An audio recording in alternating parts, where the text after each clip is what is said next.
This is the Gator, the big boss with the big hot sauce, the man with the plan to let you know you're watching Abington News and Views with my man Pots and Pans. Don't touch that dial.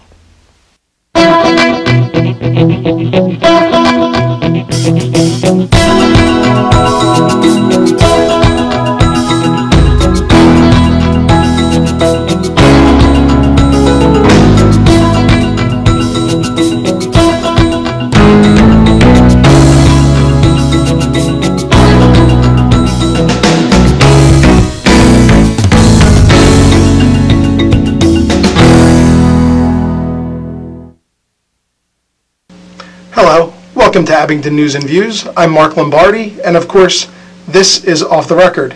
Today we have with us righties versus lefties, starting with, on the Republican side, Republican Committee Person from Abington, Dr. Bob Sklarov, Republican Committee Person and blogger for Page 13 News, Ed Boyd, and on the Democrat side with me we also have Greg Holt, Democratic State Committee Person from Abington.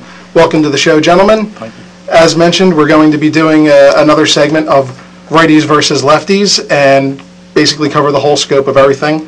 Let's start off with presidential politics, and first question being, who should be the Republican vice presidential candidate? Greg, I'd like to start with you on this. Well, you know, I think that obviously this will be Mitt Romney's first big decision, and he doesn't want to mess it up like John McCain did 4 years ago. I think his problems are, one, that the conservatives, and I'm going to say Tea Party and true conservatives, really haven't embraced Mitt Romney. At the same time, he's trying to convince moderates and independents that he's a person that they should vote for. I would think somebody like Pawlenty, former governor of Minnesota, might be a choice. He's non-controversial. He's probably somebody that could, the conservatives would probably say, okay, he's a pretty good pick. But you know, people don't vote for vice presidential candidates. They vote for the presidential candidate. But that's, you know, they're not calling me, but that would be my guess. Ed, how about you? I agree in the fact that it really doesn't much matter because nobody votes for vice president. If you talk to the conservatives and the Republicans that I do, Marco Rubio is tops on the list. Youth, Hispanic would help Romney perhaps sew up a portion or a demographic that he may not naturally have. Or thinking along the same lines and kind of going a little bit outside the box, I think Puerto Rico's Governor Luis Fortuno, I believe is how you pronounce it. I think he would be an excellent choice for the same reasons that Marco Rubio would be, except for perhaps the fact that that Rubio would capture the youth, unlike Fortuno. And Dr. Bob? Well, you stole my thunder. That's exactly what I was going to suggest. First of all, notwithstanding the retrospective analysis of Sarah, because she, in some people's minds, has energized the base and also has really energized the party since the election. I like Fortuno, and in fact I have blogged on it for the last few months. He is youthful, and he has achievements. He has, for example, cut by 30% the salaries of himself and all the senior people in Puerto Rico. He has manifest quality Republican conservative principles in slashing the number of public employees, balancing the budget, etc. And within the Hispanic community, apparently, he has more deliverables than does Mario Rubio yet. And also, his not being Cuban, but his being Puerto Rican apparently expands his scope to Southwest states that otherwise might be more dependably Democrat because of the immigration. So I think that he would be a tremendous impact, have a tremendous impact, and people would, in those communities, and that puts even New York and California into play, would vote potentially more for Mitt because he took a true conservative, but also a man who was very articulate. And you can read about him on the website which lists all the Republican alternatives for vice president. I think it's vote, 2012, or just Google him and it'll pop up. Okay, that's probably better than Googling Rick Santorum. I'd be surprised if they didn't go with someone from a swing state like Ohio with Rob Portman. I think it would probably be wise to just try and use some of that historically, and I think we can say in recent years it doesn't really matter where they come from. They don't really play the demographic. You don't have to be a presidential candidate from the north and go with a vice presidential candidate for the south. I think voters have gotten a little smarter than that. They're not going to just pick someone based on where they're from. I think they're, essentially, like you guys have said, it's not going to be, you don't vote for a vice president, but I also think that you can hurt yourself in picking a bad vice president.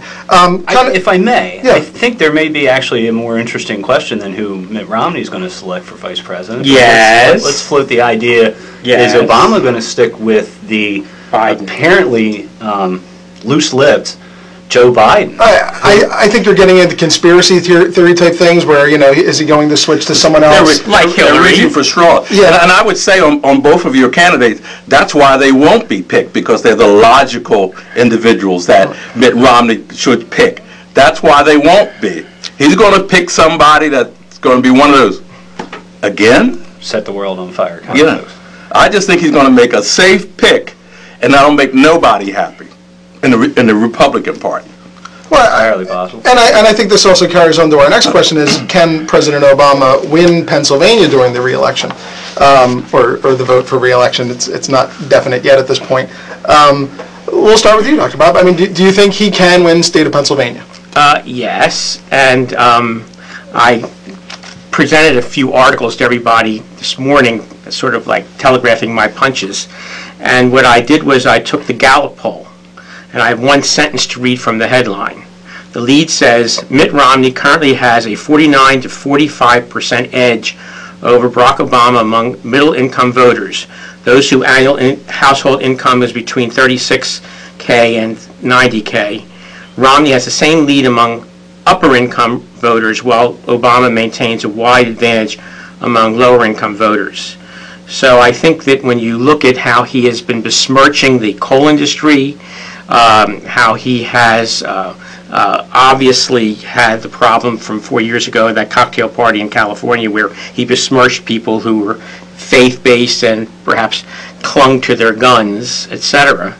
I think that he has a very good chance of winning the T of Pennsylvania, excluding Philadelphia and Pittsburgh. And now, as another article pointed out that I gave you all, the people who are higher educated, suburbanites, who for some reason voted for him previously, are flipping. And the line that I use is that people who voted Republican will not flip to the Democrat side, whereas people who voted for the Democrat hopefully have seen the light and will not make the same mistake twice and will flip to the Republican side. Okay, Ed, your thoughts? Pennsylvania is certainly in play. I don't think Obama has done anything per se to help himself in Pennsylvania. Certainly his attack on the coal industry in Pennsylvania is going to hurt him in the coal regions, which is the northern sections of the state.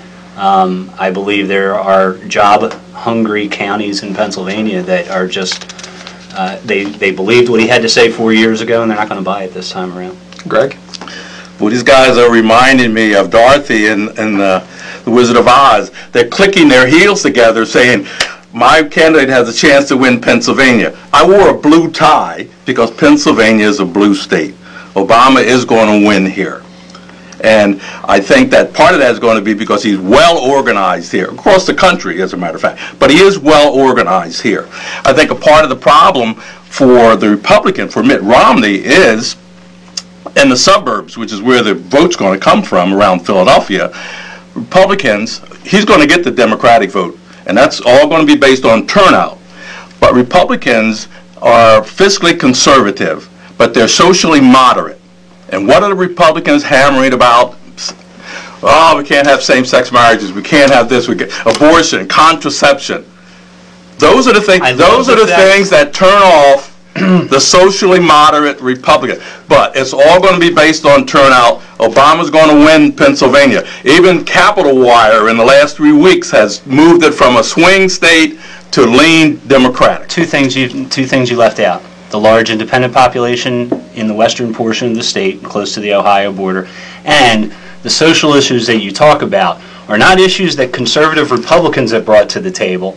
Those are issues that liberal Democrats, progressive Democrats have brought to the table. And yes, they may be winning in a couple of minor skirmishes and whatnot, but in the grand scheme of things, Pennsylvania is going to turn red. And because of jobs Pennsylvania, and economy. Pennsylvania is a blue state. And it comes down to voter turnout, and I agree. Pennsylvania's a We blue have state. 4 million and Democrats. we'll talk about other issues which Republicans are trying to use, but they just aren't going to help them. Okay, we'll talk about those issues and others after these messages. Thank you.